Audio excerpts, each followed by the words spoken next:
কেন্দ্রীয় সরকার রাজ্য সরকার জবাব চাই, জবাব দাও। জিনিসপত্রের দাম অগ্নিমূল্য হচ্ছে কেন সরকার, তুমি জবাব চাই, জবাব দাও।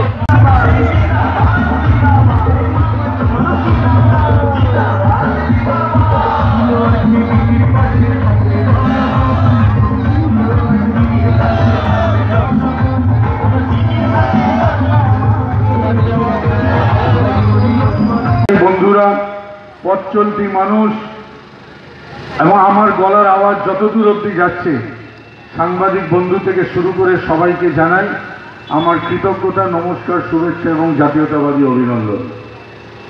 প্রথমেই বলি যে ধমকে চমকে সন্ত্রাস করে তৃণমূল কংগ্রেসকে অন্তত দমানো যায় না।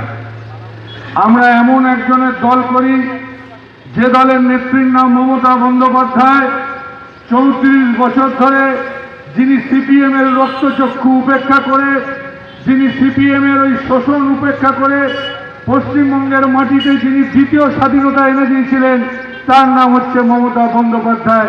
আর সেই মমতা বন্দ্যোপাধ্যায়ের দল তৃণমূল কংগ্রেস ত্রিপুরার মাটিতে পা রেখে আজকে আমরা বলে দিতে চাই, যত আমাদের ধমকাবে, চমকাবে, যত আক্রমণ করবে, যত আক্রান্ত হব, তত তৃণমূল কংগ্রেস শক্তিশালী হবে, তত তৃণমূল কংগ্রেস আরো বৃদ্ধি পাবে এই ত্রিপুরার মাটিতে।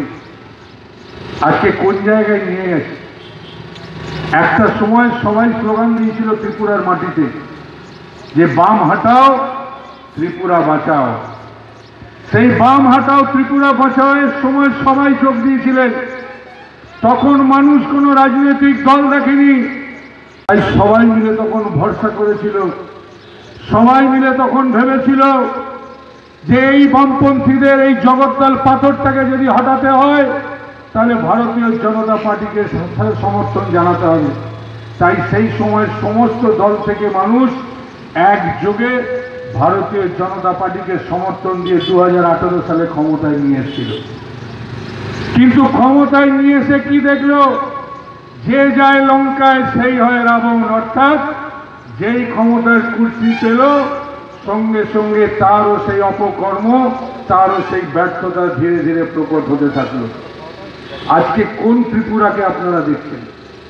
কোন ত্রিপুরার স্বপ্ন এই ত্রিপুরাবাসী দেখেছেন?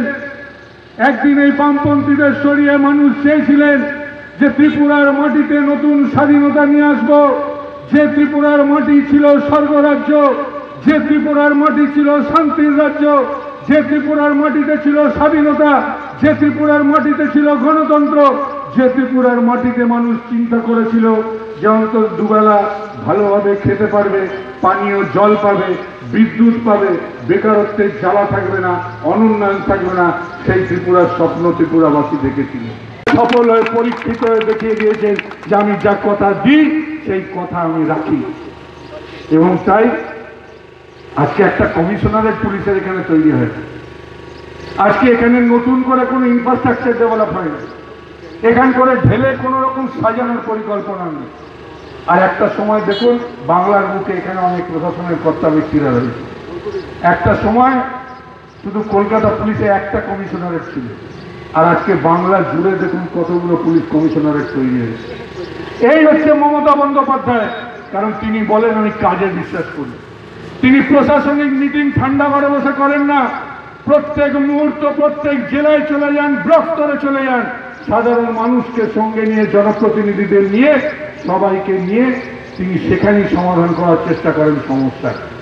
আজকে এত সমস্যা ত্রিপুরায় রয়েছে। আমি শুধু আপনাদের অনুরোধ করি, যেভাবে 2018 সালে আপনারা সবাই মিলে একতাবদ্ধ হয়ে সংগঠিত হয়ে ওই জগদ্দল পাথরটাকে সরিয়েছিলেন বামপন্থীদের, তাই আর একবার আপনাদের প্রয়োজন হয়েছে একত্রিত হবার, সংগঠিত হবার, হয়ে একবার আপনারা এই জগদ্দল পাথর যে এই স্বর্গরাজ্যকে শ্মশান রাজ্যে পরিণত করেছে, সেই ভারতীয় জনতা পার্টিকে আর একটা ধাক্কা দেওয়ার সুযোগ এসছে। একবার ধাক্কা দিয়ে দেখুন।